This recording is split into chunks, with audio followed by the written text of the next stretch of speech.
Ang katahimikan sa isang subdibisyon sa mayabong na bahagi ng Antipolo ay biglang nabalot ng isang nakakakilabot na hiwaga sa simula ng linggong ito. Nagulantang ang mga residente sa balitang pagkawala ng isang buong pamilya na binubuo ng 4 na miyembro na huling nakita 3 araw na ang nakalilipas. Sa una, inakala ng mga kapitbahay na sila inagbakasyon lamang, isang biglaang pag-alis na hindi na ipagpaalam. Ngunit ang simpleng pag-aakala ay unti-unting napalitan ng pagdududa. Ang ilaw sa loob ng kanilang bahay ay nanatiling bukas, araw at gabi, na parang isang matang hindi pumipikit sa gitna ng kadiliman. Subalit walang sinuman sa mga residente ang nakitang lumalabas o pumapasok.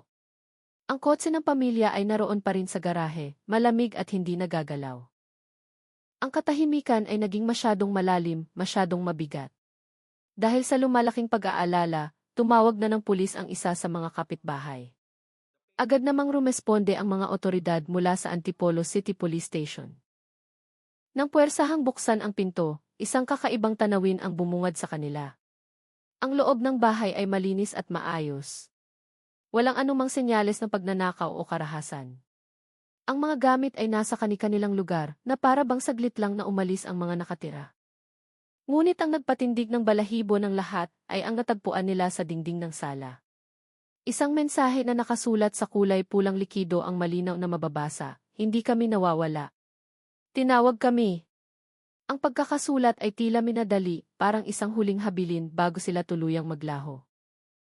Mula sa paunang imbestigasyon, ang nawawalang pamilya ay binubuo ng mag-asawang Miguel at Elena de la Cruz, ang kanilang 10 taong gulang na anak na si Sofia, at ang lolo nitong si Ben. Walang mahahalagang bagay ang nawawala, walang bakas ng sasakyang umalis sa garahe, at ang lahat ng cellphone ng pamilya ay natagpuang naiwan sa loob ng bahay, lahat ay nakapatay. Hindi rin nakahanap ang mga pulis ng anumang senyales ng sapilitang pagpasok. Ang mga pinto at bintana ay nakakandado pa mula sa loob. Mabilis na kumalat ang balita sa social media na nagdulot ng takot at agam-agam sa mga residente ng subdibisyon. Lalo silang kinilabutan matapos malaman ang nilalaman ng misteryosong mensahe. Ilan sa mga kapitbahay ang umamin na noong gabi bago ang insidente, nakarinig sila ng malakas na boses ng mga taong nag-uusap mula sa loob ng bahay, ngunit hindi sila naglakas loob na lumapit. Samantala, naglagay na ng police line ang mga pulis sa paligid ng bahay at ipinadala na ang isang forensic team upang maghanap ng mga fingerprint at karagdagang effigy na maaaring naiwan. Ayon kay Police Major David Reyes, ang hepe ng investigasyon, masusi pa nilang sinusuri ang posibilidad ng pagkakasangkot ng ibang tao o kung may partikular na motibo sa likod ng pagkawala ng pamilya. Sinusuri na rin nila ang mga GCCTV footage sa paligid ng subdibisyon upang matiyak kung may kahina-hinalang aktibidad bago sila ideklarang nawawala. Hanggang ngayon, mahigpit pa ring binabantayan ang lokasyon ng bahay. Pinagbawalan ang sinuman na pumasok at ang kapaligiran sa subdibisyon ay nananatiling tensyonado tuwing sasapit ang gabi. Maraming residente ang mas pinipiling isara ng maaga ang kanilang mga pinto, dahil sa pangambang may mga bagay na hindi maipaliwanag ng lohika ang nangyayari sa kanilang lugar. Nangako ang pulisya na magbibigay sila ng opisyal na impormasyon kapag natapos na ang paunang proseso ng investigasyon, habang ang publiko ay pinakiusapan na huwag magpakalat ng mga espekulasyon o balitang hindi pa kumpirmado. Ang mga sumunod na araw ng investigasyon ay nagbunyag ng mga bagong katotohanan na lalo lamang nagpadagdag sa misteryo. Batay sa salaysay ng isang courier na naghatid ng package, 2 araw bago ideklarang nawawala ang pamilya, napansin niyang tila maputla at balisa ang padre de pamilya, si Miguel, na nasa edad 40. Nang tanungin niya kung may sakit ito, maikli lamang ang isinagot ng lalaki, "Aalis lang kami sandali, pero huwag niyo na kaming hanapin." Ang mga salitang iyon ay naging isang mahalagang pahiwatig na ngayon ay masusing sinusuri ng mga investigador. Mula sa CCTV footage sa security post ng subdibisyon, na-record ang huling aktibidad ng kotse ng pamilya na lumabas ng bahay bandang 10:45 ng gabi. Ngunit ang nakapagtataka, hanggang ngayon ay hindi pa rin natatagpuan ang sasakyan. At ang mas katakataka pa, bandang 3:30 ng madaling araw sa parehong araw, ipinakita ng TV sa bahay ang isang matinding liwanag mula sa loob ng isang silid na tumagal lamang ng ilang segundo bago biglang namatay ang lahat. Mula noon, wala nang anumang senyales ng buhay mula sa loob ng bahay. Nang suriin ng mga pulis ang pulang sulat sa dingding, natuklasan nilang ang likidong ginamit ay hindi ordinaryong pintura. Ito ay isang halo ng mga kemikal na may hindi pangkaraniwang komposisyon. Ayon sa forensic laboratory, ang substance ay naglalaman ng pigment na karaniwang ginagamit sa mga partikular na ritual. Ang pagkakatuklas na ito ay nagdagdag ng bagong palaisipan. Lalo na nang matagpuan sa likod bahay ang ilang piraso ng papel na maisulat kamay ng mga pangusap na walang kaayusan, tulad ng dumating na ang aming oras at huwag iyakan ang mga tinawag na. Ang mga residente sa paligid ay umaming nahihirapan na silang matulog. Nararamdaman nilang ang kapaligiran sa paligid ng bahay ay biglang naging malamig at napakabigat. Isa sa mga kapitbahay, si Aling Nena, ang nagkwento na ang alaga niyang aso ay walang tigil sa pagtahol tuwing gabi patungo sa direksyon ng abandonadong bahay na para bang may nararamdaman itong hindi nakikita. Dati naman po tahimik lang yung aso ko, pero simula nang mawala ang pamilyang iyan, palagi na siyang balisa tuwing dumadaan kami doon, sabi niya na may bakas ng tensyon sa mukha. Patuloy na sinisiyasat ng mga pulis kung ang kasong ito ay purong kriminal o may iba pang elementong may kinalaman sa isang partikular na paniniwala o ritual. Isinama na rin ang ilang forensic psychologist upang suriin ang mga sulatin at ang pattern ng pag-ugali ng pamilya bago sila maglaho. Ayon pa sa ulat ng mga kapitbahay, ilang araw bago ang insidente, ilang beses na nakita ang asawang si Elena na nagsasalita mag-isa sa terasa ng kanilang bahay tuwing gabi, na para bang may sinasagot na boses na hindi naririnig ng iba. Ngayon, ang investigasyon ay pumasok na sa isang bagong yugto. Pinalawak na ng pinagsanib na puwersa ng pulisya at forensic team ang sakop ng kanilang paghahanap hanggang sa 5 kilometrong radius mula sa lokasyon ng bahay. Kasabay nito, sinimulan na ring pagtuunan ng pansin ng pambansang media ang kaso, na tinawag itong isa sa pinakamisteryosong pagkawala ng pamilya sa Metro Manila at mga karatig lalawigan sa loob ng ilang taon. Ngunit hanggang ngayon, ang kinaroroonan ng 4 na miyembro ng pamilya ay nananatiling isang malaking tandang pananong. Habang ang pulang sulat sa dingding ng bahay ay malinaw pa ring nakikita na nagpapaalala sa lahat na may isang bagay na hindi pangkaraniwan ang minsang nangyari roon. 3 araw matapos ang masinsinang paghahanap, natagpuan din ng mga pulis ang kotse ng nawawalang pamilya sa isang maliit na masukal na gubat sa hangganan ng Antipolo at Tanay, Rizal. Ang itim na sasakyan ay natagpuang nakakandado at tinabunan ng mga dahon na para bang sinadyang itago. Nang buksan ng pinagsanib na puwersa ang pinto nito, isang masangsang na amoy ang biglang kumalat. Subalit, walang kahit isang bangkay na natagpuan sa loob. Tanging mga damit lamang ng pamilya ang nakatuping maayos sa likurang upuan at isang maliit na papel sa dashboard na may nakasulat na, "Nakarating dito kami." Agad na insecure ng mga otoridad ang sasakyan at isinara ang lokasyon para sa kapakanan ng investigasyon. Mula sa paunang pagsusuri, mukhang matagal ang hindi nagamit ang kotse. Ngunit, mainit pa ang makina nito ng unang matagpuan na nagpapahiwatig na may isang taong maaaring kadarating o kaalis lamang sa lugar. Sa lupa sa paligid, nakahanap ang forensic team ng mga bakas ng paa na maliliit na pinaghihinala ang pag-aari ng anak na babae ng pamilya. Ngunit, ang mga bakas ay biglang natigil na para bang naglaho sa pagitan ng mga puno. Ang pagkakatuklas na ito ay lalong nagpagulo sa kaso. Sinimulan ng ikonsidera ng mga pulis ang posibilidad na mayroong third party na sangkot o di kaya ay isang senaryo ng planadong pagkawala na isinagawa mismo ng pamilya. Ngunit, maraming ebidensya sa lugar ang hindi sumusuporta sa teoryang ito. Ayon kay Police Colonel Mateo Vargas, tagapagsalita ng PIPINFERPO, lumalabas na ang lahat ng miyembro ng pamilya ay umalis ng bahay nang may kamalayan at hindi dinukot. Ngunit ang motibo at destinasyon nila ay nananatiling malabo. Sa kabilang banda, may mga kakaibang ulat mula sa mga residente malapit sa lugar kung saan natagpuan ang kotse.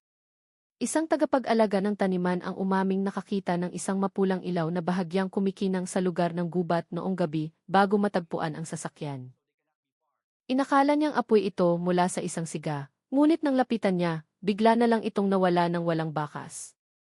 Isa pang saksi ang nagsabing nakarinig siya ng boses ng isang batang kumakanta ng isang hele sa malayo. Ngunit walang anumang kabahayan sa paligid ng lugar na iyon. Sinimulan ng bigyang diin ng media ang misteryosong anggulo ng kaso, habang ang mga taga-Antipolo ay lalo pang nabahala.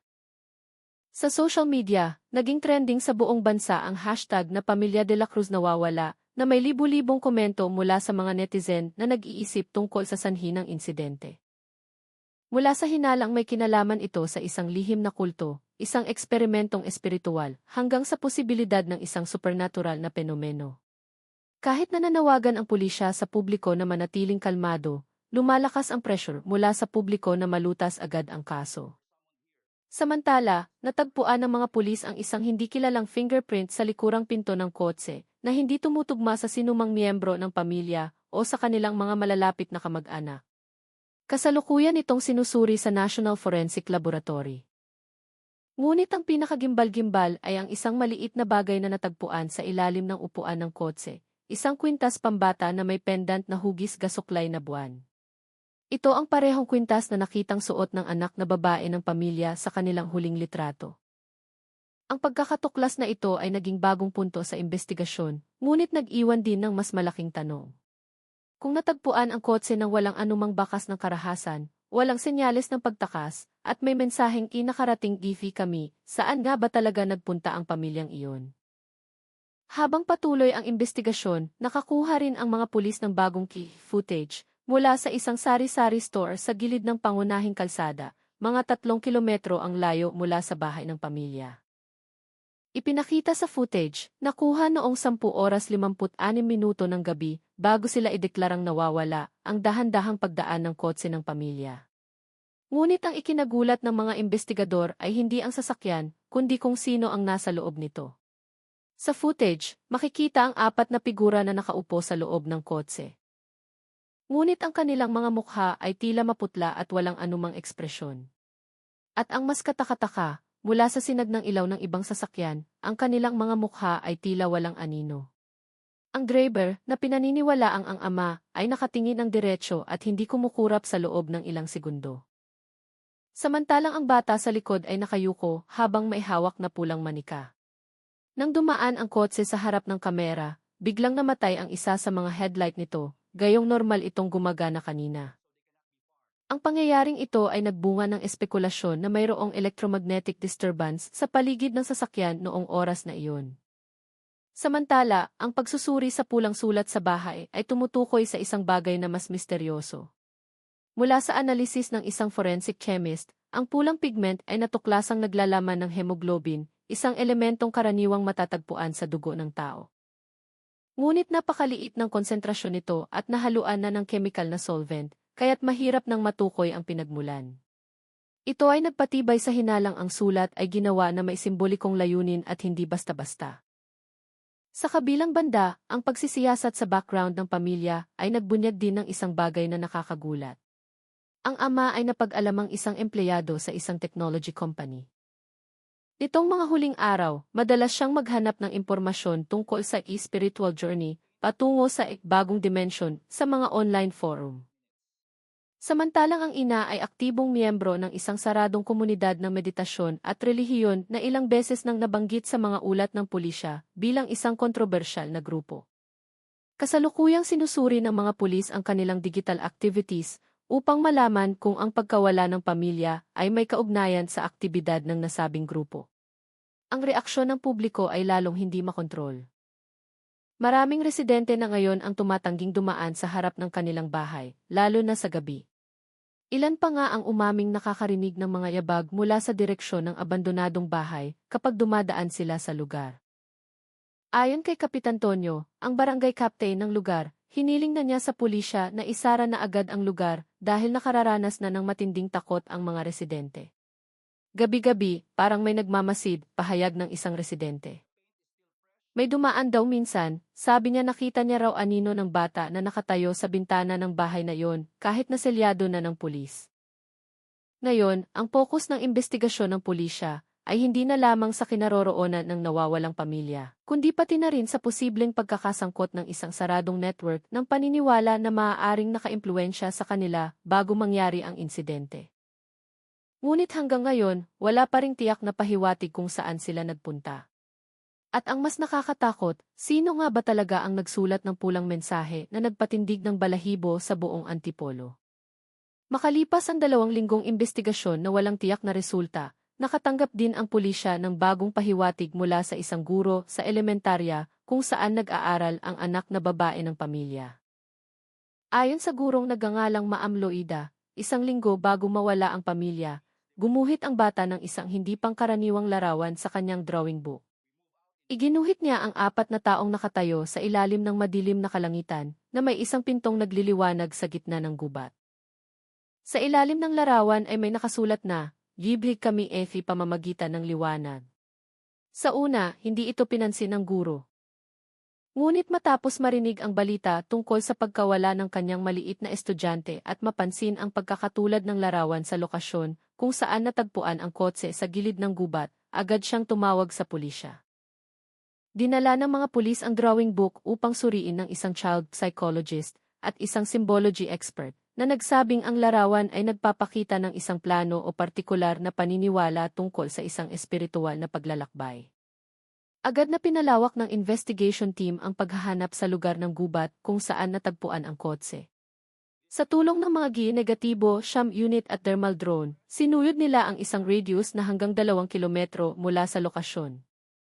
Sa gitna ng gubat, natagpuan nila ang isang bagay na nagpatindig ng kanilang mga balahibo. Isang bilog na lugar sa lupa na may diametrong halos 3 metro, kung saan ang mga dahon ay sunog ngunit walang apoy. Tila ang init ay nagmula sa ilalim ng lupa.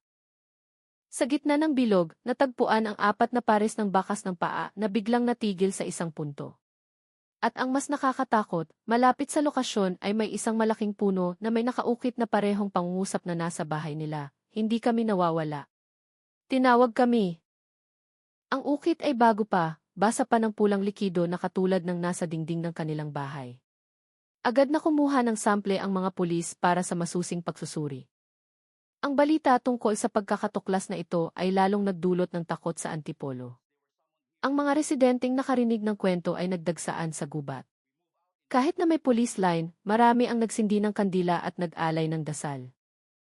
Habang ang ilan naman ay naniniwalang ang lugar na iyon ay naging isang portal na hindi dapat galawin ng sinuman. Sa kabilang banda, kinumpirma ng pulisya na ang heat signature na na-record ng thermal drone sa lokasyon ay lumitaw bandang 2 oras 17 minuto ng madaling araw. Ang parehong oras kung kailan na-record ng TV sa bahay ng biktima ang misteryosong liwanag noong gabi bago sila mawala. Ngunit nang dumating ang team ilang oras pagkatapos, normal na ulit ang temperatura ng lupa at wala nang anumang senyales ng buhay sa paligid. Sa isang press conference, sinabi ni Colonel Vargas na lahat ng ebidensyang natagpuan ay nagpapakita ng malakas na koneksyon sa pagitan ng bahay, ng kotse, at ng lokasyon sa gubat. Ngunit ang motibo ng pagkawala ng pamilya ay hindi pa rin matukoy. Wala kaming nakitang elemento ng karahasan, walang indikasyon ng kidnapping. Ang mayroon lang ay isang napakakakaibang pattern na tila pinlano ng mahinahon, sabi niya. Samantala, lalong naging ligaw ang mga tsismis. Ilan sa mga residente ang nagsasabing ang pamilya ay maaaring sumunod sa isang maling aral na nangangako ng bagong buhay sa isang lugar ng liwanag.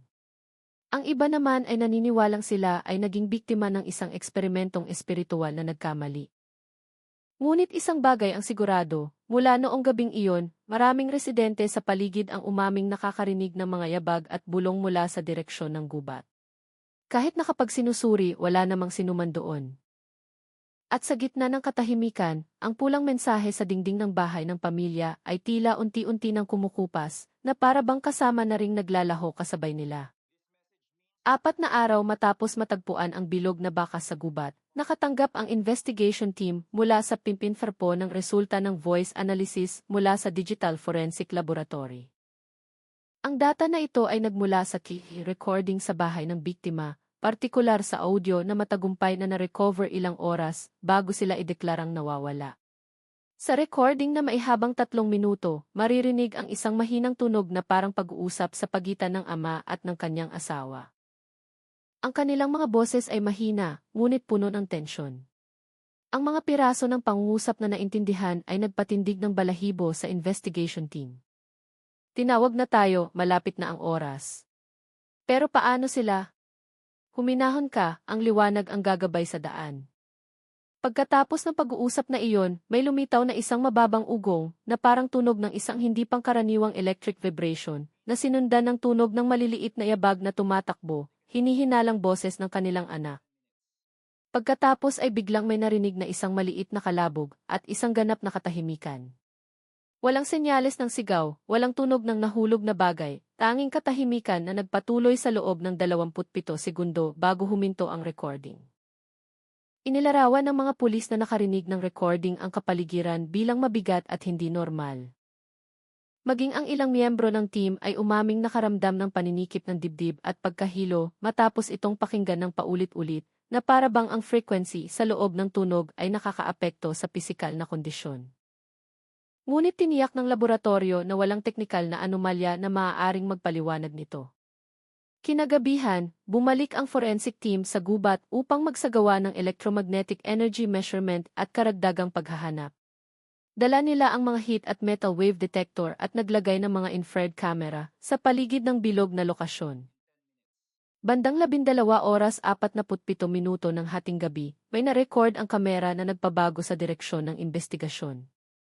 Sa video, makikita ang isang makapal na hamog na biglang lumitaw mula sa kanlurang bahagi ng gubat na sinundan ng anino ng apat na figura na dahan-dahang naglalakad patungo sa direksyon ng kamera. Ang kanilang taas ay tumutugma sa mga miyembro ng nawawalang pamilya. Ngunit bago pa man makuha ng kamera ang kanilang mga mukha ng malinaw, lahat ng elektronikong kagamitan ng field team ay biglang namatay ng sabay-sabay sa loob ng 11 segundo. Nang bumalik ang kuryente, nawala na ang hamog at wala nang sinuman sa lokasyon. Ang mga gwardiya na nasa 200 metro ang layo mula sa punto ay umaming nakarinig ng boses ng isang batang tumatawag ng kiinay na may mahaba at paos na tono. Sinubukan nilang habulin ang pinagmulan ng tunog, ngunit ang narinig na lang nila ay ang pagaspas ng hangin at kaluskos ng mga dahon. Matapos ang insidenteng iyon, agad na isinara ang buong lugar at itinigil ang night investigation. Kinabukasan, ipinakita ng analysis log ng electromagnetic measurement device ang isang matinding pagtaas sa parehong segundo nang ma-record ng kamera ang apat na figura. Ang pagtaas na iyon ay kahawig ng isang mataas na radio wave na parang isang signal na biglang dumating at nawala ng walang malinaw na pinagmulan. Ang balita tungkol sa recording na ito ay kumalat sa publiko at lalong nagdulot ng panik sa mga taga-Antipolo. Ilang residente ang nagpunta sa istasyon ng pulisya upang humingi ng kalinawan habang ang iba naman ay nagpunta sa gubat upang hanapin ang liwanag na sinasabing lumilitaw sa ilang gabi. Naglagay na rin ang lokal na pamahalaan ng malaking babala na nagsasabing, investigation bawal pumasok. Delikado. Ngunit kahit nasarado na ang lokasyon, isang night guard ang nagulat ng isang kakaibang bagay. Tuwing lampas ng hating gabi, mula sa direksyon ng gubat, maririnig ang tunog ng isang pintong dahan-dahang bumubukas na sinusundan ng mahinang tawa ng isang batang babae. At ang nakapagtataka, nang muling suriin ng mga pulis ang natitirang recording ng pamilya sa backup server, lumitaw ang isang bagong piraso na wala dati. Sa dingding ng bakanting bahay, makikita na ngayon ang anino ng apat na taong nakatayo sa harap mismo ng pulang sulat na unti-unti nang kumukupas. Eksaktong 2 linggo matapos ang nakakakilabot na recording sa gubat, isang kakaibang pangyayari na naman ang naganap. Inulat ng mga residente sa paligid ang pagkakaroon ng isang matinding liwanag sa kanlurang kalangitan ng Antipolo, sa ibabaw mismo ng lugar ng gubat kung saan natagpuan ang kotse ng pamilya. Ang liwanag ay biglang lumitaw bandang hating gabi, bumuo ng isang bilog na kulay puti-asul, at dahan-dahang kumupas at nawala sa loob lamang ng 1 minuto. Sa una, inakala ng mga residente na ito ay kidlat. Ngunit nang suriin, walang senyales ng bagyo, walang tunog ng kulog, at napakaliwanag ng kalangitan noong gabing iyon. Isa sa mga residente, si Mang Hendra, na nakuhanan ng video ang penomeno gamit ang kanyang cellphone, ay umaming may nakita siyang kakaiba sa loob ng liwanag. Parang may 4 na anino na nakatayo sa gitna ng bilog na liwanag. Hindi ko na-zoom yung video, pero sa totoo lang, tumayo lahat ng balahibo ko. Nang marinig ng pulisya ang ulat, agad silang nagpadala ng team sa lokasyon. Ngunit ang natagpuan nila ay higit na nakakatakot kaysa sa inaasahan ng sinuman. Sa gitna ng bilog sa gubat na dati nang isinara, ang lupa na dati kalbo ay nagbago. Tumubo ang maliliit na puting bulaklak sa paligid nito na bumubuo ng isang spiral pattern patungo sa gitnang punto. At sa puntong iyon, natagpuan ng team ang 4 na pares ng sapatos, lahat ay pag-aari ng nawawalang pamilya. Ang mga sapatos ay maayos na nakahanay na para bang sinadyang ilagay doon. Ngunit walang bakas ng paa sa paligid. Ang ibabaw ng lupa ay hindi rin nagpapakita ng anumang bagong bakas. Nang suriin ng mga pulis ang mga sapatos, natagpuan nila ang isang maliit na piraso ng papel sa loob ng isa sa mga sapatos ng ama. Ang piraso ay may sulat kamay na may kupas na tinta, sinundo na kami ng liwanag. Huwag niyo na kaming hanapin. Agad na nagsagawa ng pagsusuri ang forensic team sa lupa at mga halaman na tumubo sa paligid. Ang resulta ay nakakagulat. Ang antas ng radioactivity sa lugar ay tumaas ng malaki kumpara sa normal na lupa. Kahit na hindi ito mapanganib sa tao, ilang eksperto ang nagsabing ang penomeno ay isang natural anomaly. Ngunit, wala pa ring tiyak na siyentipikong paliwanag na matanggap ng publiko. Sa gitna ng takot, isang investigative journalist na nagngangalang Marco ang nagsimulang mangalap ng impormasyon mula sa iba't ibang source. Natuklasan niya na ang komunidad na dating sinalihan ng ina ay nakatuon sa isang ara ng T-light transition, na naniniwalang ang tao ay maaaring lumipat sa isang bagong dimensyon sa pamamagitan ng isang ritual ng paglilinis ng sarili. Ang ritual na iyon ay sinasabing maaari lamang gawin kasama ang buong pamilya upang manatiling buo ang enerhiya. Tumangging magbigay ng komento ang pulisya tungkol sa hinalang iyon. Ngunit sa lihim, ilang investigador ang nagsimulang umamin na ang kasong ito ay hindi naganap na maipaliwanag ng lohika. Mayroon pang ang internal report na isa sa mga miyembro ng search team ang nakaranas ng paulit-ulit na panaginip tungkol sa paglalakad sa parehong gubat na nakikita ang 4 na figura na nakatayo sa gitna ng isang bilog na liwanag. Tinitingnan siya ng walang ekspresyon at bumubulong, "Nakauwi na kami." Mula noong gabing iyon, mahigpit ng binantayan ang lugar ng gubat. Ngunit ang nakapagtataka, tuwing sasapit ang hating gabi, ang electromagnetic measurement device sa security post ay palaging nagpapakita ng malaking pagtaas. Walang liwanag, walang tunog, ngunit ang hangin sa paligid ay tila bahagyang nanginginig. At ang pinakakakaiba, ang sulat sa dingding ng bahay ng pamilya na kupas na ay muling lumitaw. Ngunit sa pagkakataong ito, may dagdag na isang bagong pangungusap sa ilalim nito. Maiintindihan niyo, huli. 3 araw matapos ang huling paglitaw ng misteryosong liwanag, biglang nagbago ang kapaligiran sa subdibisyon kung saan nakatira ang pamilya. Ang bahay na dating tahimik at selyado ng pulisya ay naging sentro ng atensyon, hindi lang ng mga residente, kundi pati na rin ng media mula sa iba't ibang lugar. Ngunit sa likod ng kumpol ng mga mamamahayag at ng police line na nakalagay pa rin, lumitaw ang mga bagong ulat na nagpatindig ng balahibo ng sinuman. Ilang saksi ang umaming nakita nilang kusa na lang sumisindi ang ilaw sa bahay tuwing gabi, kahit na ang kuryente nito ay ganap ng pinutol ng Meralco 2 linggo na ang nakalipas. Inakala ng mga opisyal na sumuri sa ulat na may taong pumasok.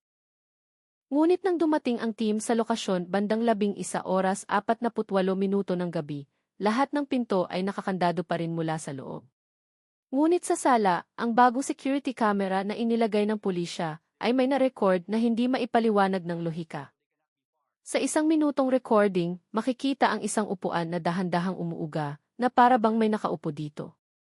Samantala, sa dingding ay lumitaw ang anino ng 4 na taong magkakatabi, pareho sa anino na natagpuan sa lumang recording sa backup server. At ang mas katakataka, ang temperatura sa loob ng bahay ay biglang bumaba hanggang 12 degrees Celsius. Kahit na mainit ang panahon sa Antipolo noong gabing iyon, na-detect ng motion sensor ang paggalaw sa pasilyo patungo sa silid ng bata. Ngunit wala namang sinuman doon. Sa sahig ng silid na iyon, natagpuan ang isang maliit na pulang manika, ang parehong manika na nakita sa recording noong gabing nawala ang pamilya. Ang manika ay malinis, walang alikabok, na para bang kalalagailang. Dinala ng forensic team ang manika upang suriin. Ngunit nang ilalagay na sana ito sa isang evidence bag, naglabas ang manika ng isang mahinang tunog, hindi mula sa isang recording device, kundi parang isang taong bumubulong ng napakahina. Isang salita lang ang narinig, "Inay." Agad na nabitawan ng opisyal na maihawak nito ang manika dahil sa gulat. Matapos suriin muli, wala namang anumang pinagmumula ng tunog sa loob nito. Mabilis na kumalat ang balita tungkol sa bumubulong na manika. Nagpanik ang mga residente. Marami ang pansamantalang lumipat dahil sa takot na baka ang kanilang bahay ay tawagin din, maging ang mga security guard ng subdivision ay tumangging magbantay sa post na malapit sa bahay na iyon. Isa sa kanila na nakarinig ng mga yabag sa loob ng bahay isang gabi ay nagsabi, "Nakita ko po ang anino ng isang bata na dumaan sa bintana. Tinawag ko pero tumingin lang siya sa akin tapos biglang nawala." Nagpasya ang pulisya na tuluyang isara ang buong lugar ng bahay, maglagay ng karagdagang selyo, at pagbawalan ang sinuman na lumapit sa loob ng 50 metrong radius. Ngunit kinagabihan, kahit nasarado na ang lugar, isang barangay tanod sa kabilang block ang nag-ulat ng isang bagay na mas nakakatakot. Mula sa direksyon ng bahay, narinig ang tunog ng isang pintong bumubukas. Pagkatapos ay narinig ang isang mahinang hele na sinabayan ng dahan-dahang pagkurap ng ilaw sa isang silid. Nang dumating ang patrol team 10 minuto pagkatapos, madilim at tahimik na ulit ang lahat. Ngunit, sa harap ng pinto ng bahay, natagpuan nila ang isang maliit na bakas ng paa, basa, na nakaturo papalabas ng bahay. Kinabukasan, nagbago na naman ang pulang sulat sa dingding ng sala. Ngayon, ang nakasulat ay, "Hindi kami nawawala. Naghihintay kami." Ang sulat ay sariwa, basa pa, at ayon sa laboratorio, ang likido ay kapareho ng natagpuan sa bahay at sa gubat.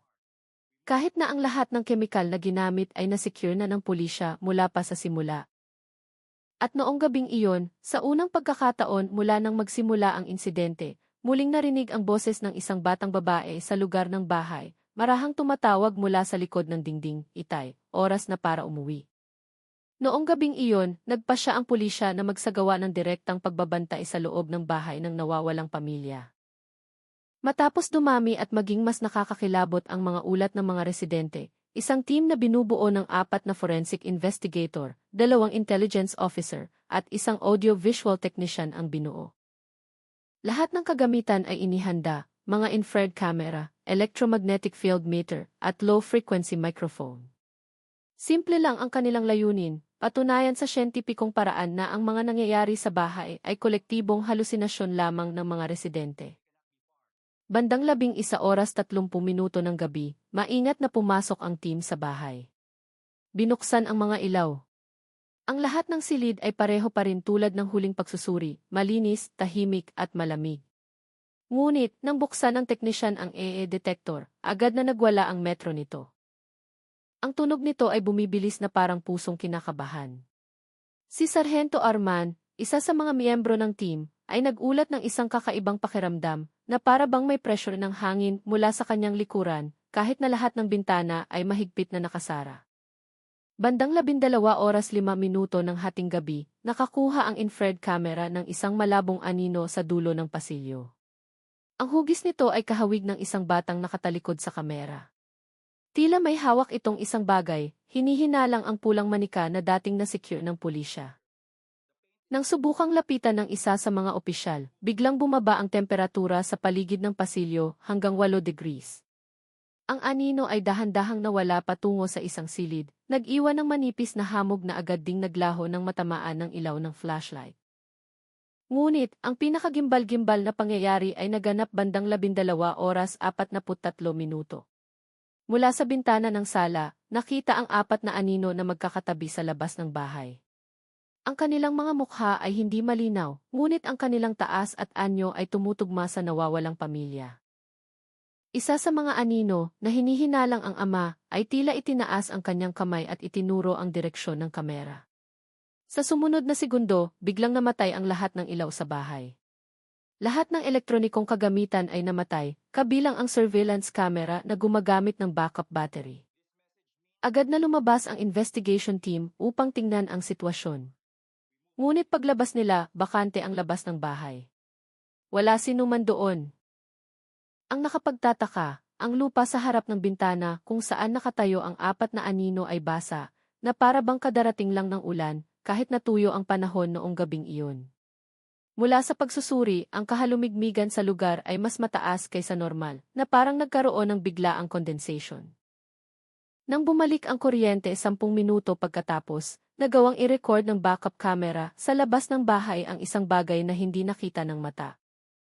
Bago pa man mamatay ang mga ilaw, na-record ang anino ng 4 na tao na dahan-dahang naglalakad patungo sa kalsada ng subdibisyon at isa-isang nawala ng malampasan ang gate.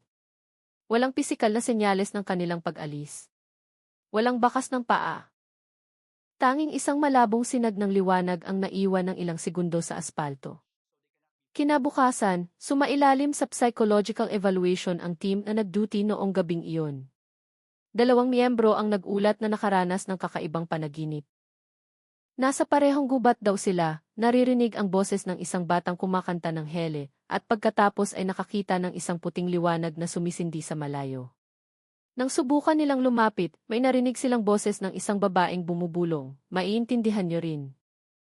Mula noong gabing iyon, opisyal nang idineklara ang bahay bilang isang sterile at limited investigation na lokasyon. Naglagay ang pulisya ng 24 oras na bantay at ipinagbawal na sa lahat ng residente na lumapit. Ngunit kahit nasarado na ang lugar, patuloy pa rin ang mga ulat ng mga residente. Tuwing 2:00 ng madaling araw, mula sa bintana sa ikalawang palapag ng bahay, palaging may makikitang malabong liwanag na hugis anino ng 4 na taong nakatayo, nakaharap sa labas, na para bang tinitingnan ang sinumang maglakas loob na magmasid sa kanila. At sa huling gabi bago tuluyang isara ang lahat ng access, nakuhanan ng kamera ng security post ng subdibisyon ang isang tanawin na tumatak sa isipan ng lahat ng nakakita nito, ang anino ng isang bata sa bintana na dahan-dahang kumakaway. Habang ang pulang sulat sa dingding ng sala ay muling nagbago at naging isang nakakatakot na pangungusap na hindi pa maipaliwanag ng sinuman, nakauwi di kami. Kayo naman gents titignan namin. 2 araw matapos ideklarang steril ang bahay, nagpasya ang pulisya na magsagawa ng full lockdown at patayin ang lahat ng daloy ng kuryente sa paligid sa loob ng 100 metrong radius. Ang layunin ay itigil ang penomeno ng kusang pagsindi ng ilaw at tiyakin na walang sinumang makakapasok sa lugar. Isinara ang lahat ng access, maging ang mga mamamahayag ay pinagbawalan ng lumapit. Ngunit noong gabing iyon, eksaktong hating gabi, nagulantang ang buong Antipolo sa isang pangyayaring hindi pa kailanman nangyari. Sa loob ng 3 minuto, biglang namatay ang kuryente sa buong lugar ng subdibisyon. Hindi lang isang block, kundi halos buong residential area. Sa gitna ng kadiliman, ilang residente ang nag-ulat na nakakita ng isang malambot na puting sinag na nagmumula sa direksyon ng bahay ng nawawalang pamilya. Ang liwanag ay hindi nakakasilaw, sa halip ito ay kalmado, pabilog at dahan-dahang pumipintig na para bang humihinga. At mula sa loob ng sinag, narinig ang boses ng isang batang mahinang kumakanta ng isang hele. Ang security team na nagbabantay sa pangunahing post ay agad na nagtungo sa lokasyon dala ang mga flashlight. Ngunit habang papalapit sila, biglang naging napakalamig ng hangin sa paligid. Ang kanilang hininga ay nagyayelo at mula sa direksyon ng bahay, narinig ang tunog ng mga yabag na may regular na ritmo. Nang itutok ang flashlight sa harap ng pinto, nakita ang 4 na figura na tahimik na nakatayo sa bukana. Pareho ang taas at anyo sa nawawalang pamilya. Ngunit sa pagkakataong ito, malinaw na nakikita ang kanilang mga mukha, maputla, kalmado at sila ay nakangiti. Ang figurang kahawig ng ama ay humakbang pasulong, dahan-dahang ibinuka ang kanyang bibig, at nagsabi ng isang pangusap na malinaw na na-record sa audio device ng pulisya, hindi niyo na kailangan kaming hanapin. Natagpuan na namin ang lugar na para sa amin. Pagkatapos nito, lalong lumiwanag ang puting sinag sa paligid ng bahay hanggang sa mamatay ang lahat ng infrared camera. Nang humupa ang liwanag, bakante na ulit ang bahay. Ang pinto ay nakakandado pa rin. Ang police line ay hindi nagalaw at wala ni isang senyales ng presensya ng tao. Ngunit may nagbago sa sala.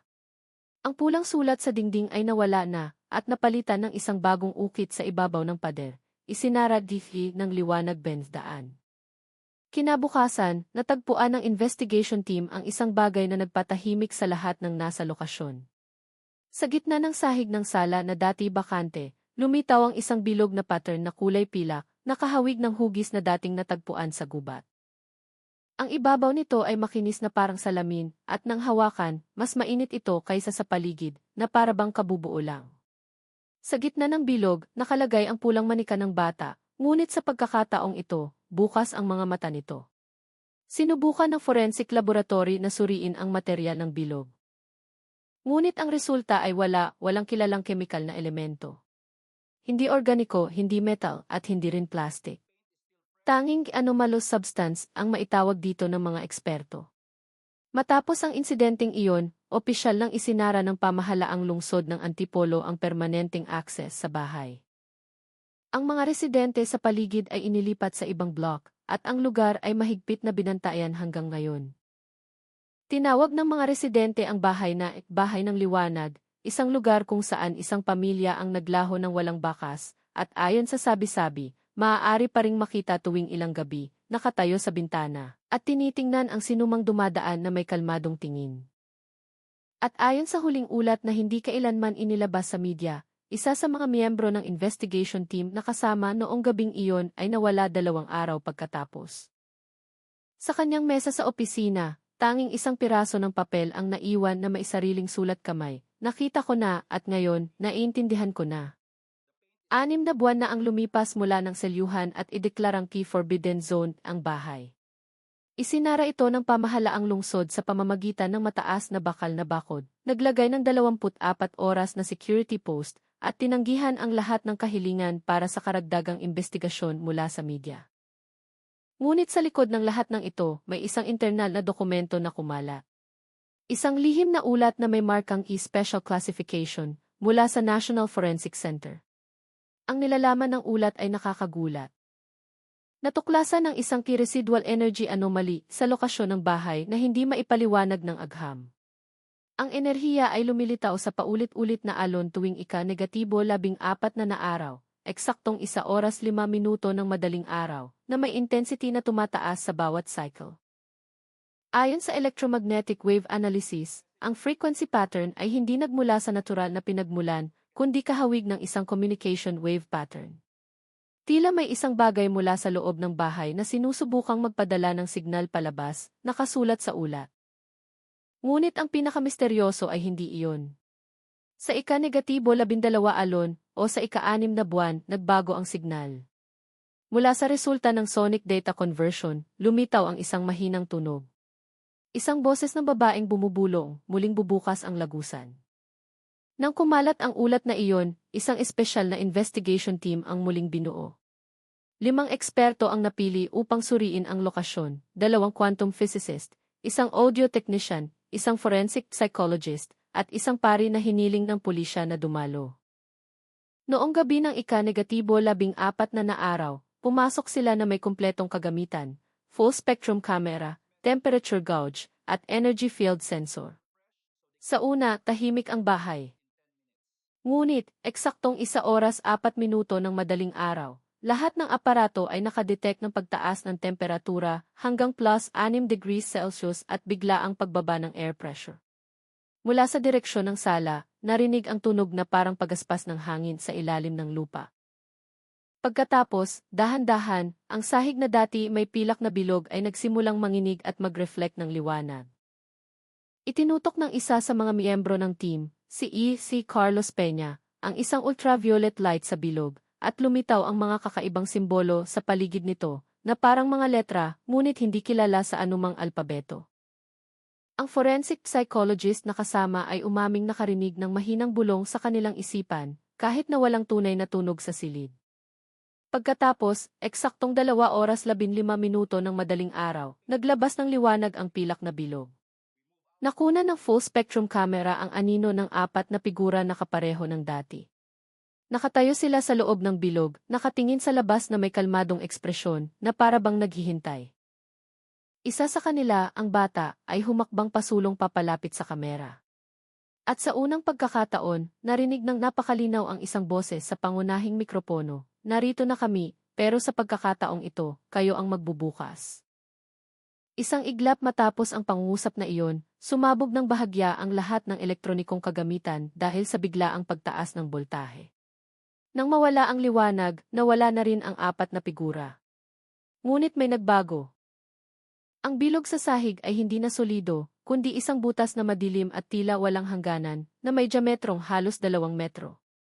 Ang paring kasama ay agad na nagdasal, ngunit ang alinggaw ng kanyang boses ay naging kakaiba, na para bang nire-reflect mula sa ilalim ng lupa. Ang hangin sa paligid ay lalong lumamig at ang amoy ng metal ay naging matapang sa ilong. Si E.C. Peña, na sinubukang lumapit upang suriin ang butas, ay biglang nawala ng balanse at nahulog. Nakasigaw pa siya bago tuluyang lamunin ng kadiliman ang kanyang katawan. Isang minuto pagkatapos, narinig ang isang boses mula sa loob ng butas. Mahina ngunit malinaw, ngayon, alam niyo na kung nasaan kami. Agad na isinara ng pulisya ang buong lugar at nagpa siyang tambakan ng semento ang butas. Ngunit 3 araw matapos ang proseso ng pagsasara, nagsimulang magkaroon ng bitak ang semento sa sahig ng bahay na bumubuo ng parehong bilog na linya tulad ng dati. Tanging sa pagkakataong ito, mula sa mga bitak, may lumalabas na isang malabong liwanag na kulay puti-asul na dahan-dahang pumipintig na parang isang pusong kabubuhay lang. At ang huling ulat na naitala sa internal archives ay maikli, paulit-ulit dengue fenomeno. Tumataas dengue frequency. Hindi ganap disle nakasara dengue lagusan. 3 linggo matapos mawala si E.C. Peña sa loob ng butas ng liwanag, opisyal nang itinigil ang proyekto ng investigasyon. Kinuha ng pambansang pamahalaan ang lokasyon na may status na Restricted Research Area, at lahat ng ulat na may kaugnayan sa insidente ay inuri bilang state secret. Ang bahay sa Antipolo ay ganap ng sarado. Binabantayan ng mga armadong tauhan, pinalilibutan ng mataas na bakal na bakod, at binalutan ng semento na may taas na 2 metro. Ngunit hindi lahat ay naniniwalang tapos na ang kaso. Ang mga gabi sa paligid ay hindi kailanman naging tunay na tahimik. Inulat ng mga residente ang mga malabong kislap ng liwanag mula sa likod ng pader na semento tuwing 2 linggo. Palaging 2 oras 15 minuto ng madaling araw, palaging tumatagal ng wala pang 1 minuto. Walang tunog, walang anino. Tanging isang puti-asul na sinag na dahan-dahang pumipintig na parang hinina. Samantala, isang misteryosong package ang dumating sa headquarters ng Antipolo Police na walang pangalan ng nagpadala. Sa loob nito ay may isang video file na maihabang 42 segundo. Ipinapakita sa video ang recording mula sa body camera ni E.C. Peña, ang huling recording bago siya mawala. Sa video, makikita si E.C. Peña na nakatayo sa gilid ng nagliliwanag na butas at iniunat ang kanyang kamay. Ang kanyang boses ay nanginginig ngunit kalmado, ang liwanag na ito ay hindi kawalan. Para itong hangin na may buhay. Ilang segundo pagkatapos, narinig ang boses ng isang batang tumatawag, "Itay, bilis." Ang boses ay tumutugma sa anak ng nawawalang pamilya. Ang kamera ay biglang nanginig, at bago maputol ang signal, saglit na na-record ang anino ng 4 na taong nakatayo sa likod ni E.C. Peña, nakangiti ng kalmado, at nakatingin ng diretso sa lente. Pagkatapos, naging itim ang screen. Inulat ng team na nanood ng recording ang isang kakaibang penomeno. Ang silid kung saan ito pinanood ay lumamig, at sa loob ng ilang segundo, namatay ang sistema ng kuryente. Nang bumalik ang kuryente, nawala na ang hard drive. Hindi ito natagpuan kahit na nakalock at selyado ang silid. Ilang araw pagkatapos, may lumitaw sa labas ng pader na semento na nakapalibot sa bahay. Walang nakakita kung sino ang nagsulat nito. Ngunit ang mga pulang letra ay malinaw na nababasa mula sa malayo, na para bang isinulat mula sa loob, sarado ditideng lagusan. Pero dan liwanag AC nandito un. Matapos ang insidenteng iyon, tuluyan ang iniwan ang lugar ng bahay ng pamilya. Ginawang pampublikong parke ng pamahalaan ang paligid. Ngunit, tumatanggi ang mga residente na lumapit pagdating ng gabi. Ayon sa kwento ng mga tao, tuwing kabilugan ng buwan, mula sa direksyon ng parke, maririnig ang mahinang awit ng isang bata na paulit-ulit at nagtatapos sa isang boses ng babaeng bumubulong, "Huminahon ka, nakauwi na kami." At mula noong gabing iyon, wala nang liwanag na lumitaw. Walang tunog, walang anino. Ang bahay ay naging isang alaala na lamang. Nakatayo ng tahimik sa gitna ng mga puno, na para bang naghihintay sa sinumang maglalakas loob na hanapin ang katotohanan sa likod ng lagusang tuluyan ng isinara. Ang kaso ng pagkawala ng isang pamilya sa Antipolo, na nababalot ng misteryo, ay nag-iwan ng malalaking tandang pananaw hanggang ngayon. Mula sa pulang sulat sa dingding, sa kakaibang liwanag sa gubat, hanggang sa mga ulat ng pagpapakita na paulit-ulit, lahat ay naging isang palaisipan na hindi pa nalulutas. Isinara na ng pulisya ang kaso, Ngunit para sa mga residente, ang kwento ay hindi pa talaga tapos.